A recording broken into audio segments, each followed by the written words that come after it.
الحمدللہ والصلاة والسلام علی رسول اللہ۔ کیا کافر پر قرآنی آیات سے دم کرنا جائز ہے؟ سوال کیا گیا ہے، فقہائے کرام کافر پر قرآن سے دم کرنے کو کیوں جائز قرار دیتے ہیں؟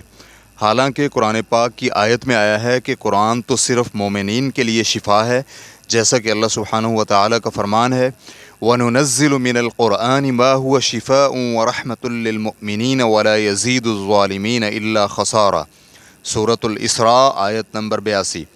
اور ہم قرآن وہ اتارتے ہیں جو مومنوں کے لیے شفا اور رحمت ہے، اور ظالموں کو یہ اور نقصان ہی دیتا ہے۔ اسی طرح اللہ سبحانہ و تعالیٰ کا فرمان ہے قُلْ هُوَ لِلَّذِينَ آمَنُوا هُدًى وَشِفَاءٌ وَالَّذِينَ لَا يُؤْمِنُونَ فِي آذَانِهِمْ وَقْرٌ وَهُوَ عَلَيْهِمْ عَمًى أُولَئِكَ يُنَادَوْنَ مِن مَّكَانٍ بَعِيدٍ۔ کہہ دیجئے یہ ایمان والوں کے لیے ہدایت اور شفا ہے، اور جو ایمان نہیں لاتے ان کے کانوں میں بوجھ ہے اور یہ ان پر اندھا پن ہے، وہ ایسے ہیں جیسے کسی دور جگہ سے پکارے جائیں۔ تو پھر کافر پر قرآن سے دم کیسے کیا جا سکتا ہے؟ اور بچھو کے ڈسنے والے واقعے میں وہ لوگ مسلمان نہیں تھے بلکہ صرف بخیل تھے۔ الجواب بعون اللہ سبحانہ و تعالی۔ اول، اس سے قبل سوال نمبر 6714 کے جواب میں یہ بات گزر چکی ہے کہ مسلمان کے لیے کافر پر قرآن یا دیگر اذکار اور دعاؤں کے ساتھ دم کرنا جائز ہے، اور اس پر فقہا کے درمیان کوئی اختلاف نہیں۔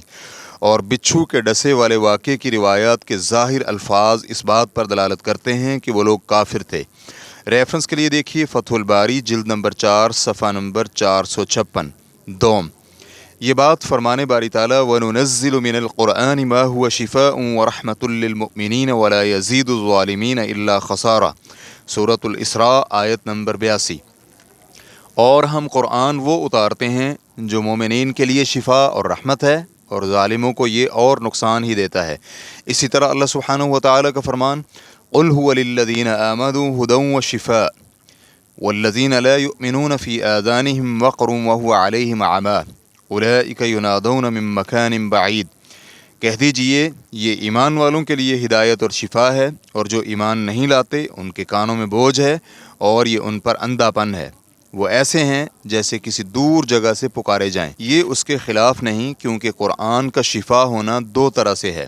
الف، دل کا شفا پانا، یعنی دل کو خواہشات اور شبہات کی بیماریوں سے پاک کرنا۔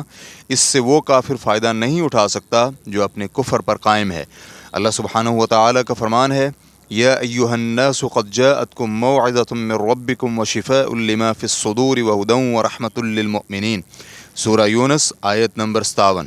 اے لوگو، تمہارے پاس تمہارے رب کی طرف سے نصیحت آئی ہے، اور وہ دلوں کے امراض کے لیے شفا ہے اور مومنین کے لیے ہدایت اور رحمت ہے۔ ابن کثیر رحمہ اللہ اس آیت کی تفسیر میں لکھتے ہیں وَشِفَاءٌ لِّمَا فِي الصُّدُورِ، یعنی شبہات اور شکوں کو دور کرتا ہے اور ان کے دلوں سے میل کچیل صاف کرتا ہے۔ تفسیر ابن کثیر جلد نمبر 4 صفحہ نمبر 274۔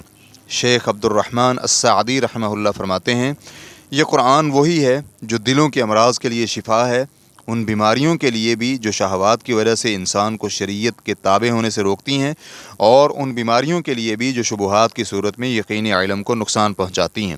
بے شک اس قرآن میں جو نصیحتیں، ترغیب و ترہیب، وعدہ و وعید موجود ہیں، وہ بندے کے دل میں خیر کی رغبت اور شر سے ڈر پیدا کرتے ہیں۔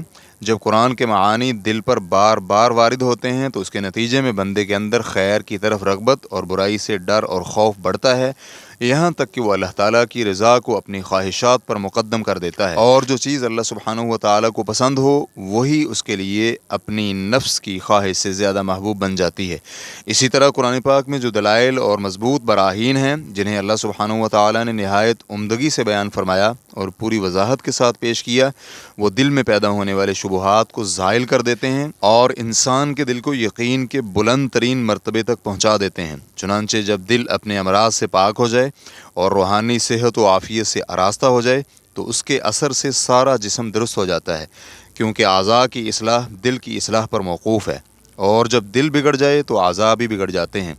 ریفرنس کے لیے دیکھیے تفسیر السعدی صفحہ نمبر 367۔ جزبا جسم کا شفا پانا، یعنی قرآن سے دم کرنا اور علاج کرنا، اس سے مسلمان بھی فائدہ اٹھاتے ہیں اور کافر بھی، جیسا کہ جناب ابو سعید خدری رضی اللہ عنہ کی حدیث سے ثابت ہے، جس میں انہوں نے ایک کافر قبیلے کے بچھو کے ڈسے ہوئے شخص پر سورۃ الفاتحہ پڑھ کر دم کیا تھا اور وہ صحت یاب ہو گیا تھا۔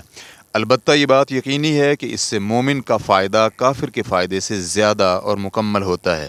واللہ تعالی اعلم۔ اسلام کیو اے ریکارڈنگز مؤسسۃ الشیخ محمد صالح المنجد، المملکۃ العربیۃ السعودیہ، فتویٰ نمبر 314617۔ والسلام علیکم ورحمۃ اللہ وبرکاتہ۔